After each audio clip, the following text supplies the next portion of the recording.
అను ఏమైంది? ఏవండి చూడండి, పసిపిల్లలని కూడా చూడకుండా ఎలా అత్యాచారాలు చేసేస్తున్నారో. ఇవన్నీ జరుగుతూనే ఉంటాయి, ఇవన్నీ కామన్. అత్తయ్య మామే ఫోన్ చేశారే. ఏంటంట? డెలివరీ టైం కదా, నిన్ను తీసుకెళ్తారంట. ఎప్పుడు రమ్మంటావు? నేను వెళ్ళనండి.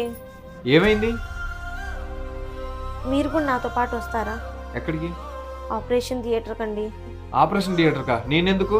మీరు ఒక మగాడే కదండి, మీరు కూడా ఆపరేషన్ థియేటర్కి వస్తే ఒక తల్లి బిడ్డకి జన్మనిచ్చేటప్పుడు పురిటి నొప్పులు భరించి తన ప్రాణం పణంగా పెట్టి ఒక బిడ్డను జన్మనిస్తుందండి. అలాంటి బిడ్డను మీరు మీ సుఖం కోసం క్షణాల్లోనే ప్రాణాలు తీసేస్తున్నారు కదండి. అందుకే అండి, మీరు కూడా ఆపరేషన్ థియేటర్కి వచ్చారనుకోండి, ఒక బిడ్డ భూమి మీదకి రావాలంటే దాని వెనకాల తల్లి పడే కష్టం ఇంత ఉంటుందా అని మీకు తెలుస్తుందండి. అప్పుడైనా ఇలాంటి అఘాయిత్యాలు జరగకుండా ఉంటాయేమో అండి.